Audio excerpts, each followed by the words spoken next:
Welcome back to the Brent Bruce Daily, where each day we take a look and see where home loan interest rates really are, what is making the move, and what to expect for the future. Today is May the 5th, Cinco de Mayo, 2023. It is now 5:05 p.m. Central Time. A little bit later in the day, the bond market and mortgage-backed security market are closed for the day. And we receive the employment number that comes out on the first Friday of each month that gives you some employment history, employment numbers for the previous month. And employment on a headline reading came out strong. However, they had some revisions to previous months that were showing to be so strong that, maybe they really weren't that strong. So overall, the headline reading is what people look into. And really, I want to go back to a video that I did about a year ago because this is the effect of inflation spiral. So I would say most people I talk to do agree that inflation in general is either stabilizing or coming down. Okay, so we're not seeing the prices of products and things going up so quickly. It's either going up more slowly or maybe even stabilized to where, you know, this product is about the same as it was a couple of months ago. So we're not experiencing that type of inflation as much, which is exactly what we're seeing on the reports as well.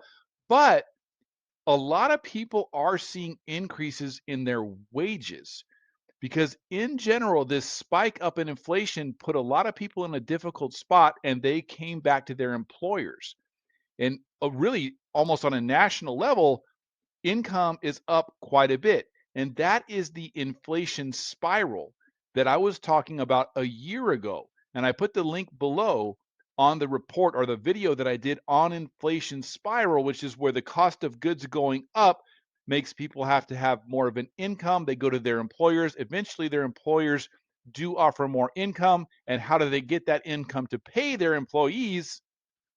By raising the prices of their products. So this is another way that inflation continues to rear its head. So let's take a look and see where we are. After that report came out, the bond market did not like it. We were at one point down over 40 basis points on the mortgage-backed security. 10-year Treasury is ending the day up 7. Right now, ending down 14. So we did fight back quite a bit throughout the day here, but this is the silver lining. If you take a look here at the technical indicators, we are still sitting on top of all of our technical averages. Every one of them, including the 200-day that we have been talking about for 18 months. We've been trying to get above this 200-day moving average, which we now are above here, above here, above here. That's 3 days in a row we're closing above the 200-day moving average. And now that this report is past us, we can move on to the other reports that we are really feeling confident about through the month of May when it comes to PCE, CPI, and PPI. So we should see inflation showing many signs of coming down, which is really should be able to kind of open the floodgates on improvements to the mortgage-backed securities and reduction in home loan interest rates through May and June here the next couple of months.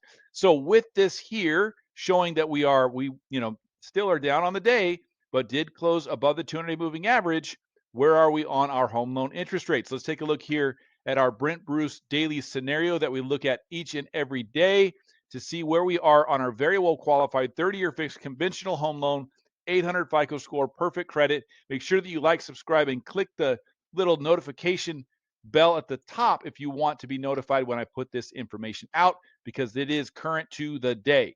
So let's go ahead and see where we are on our conventional 30-year fixed mortgage today.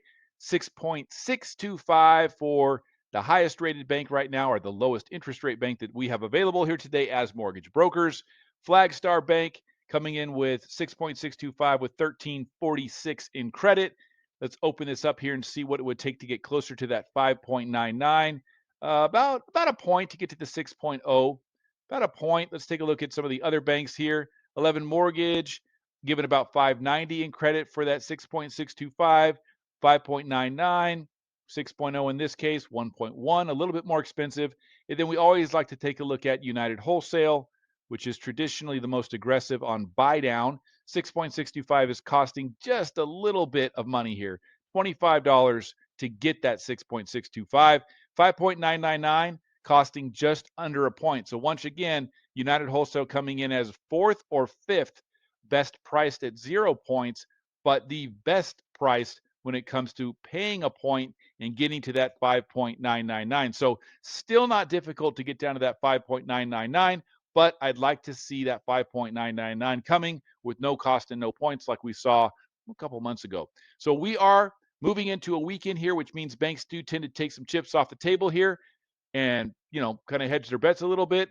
Hopefully we'll see some improvement in the beginning of the week after the bank digests this jobs number that came out today and goes back into the market with the new week ahead of us. I will keep you posted, let you know what's going on. Have a great weekend. I will talk to you again soon.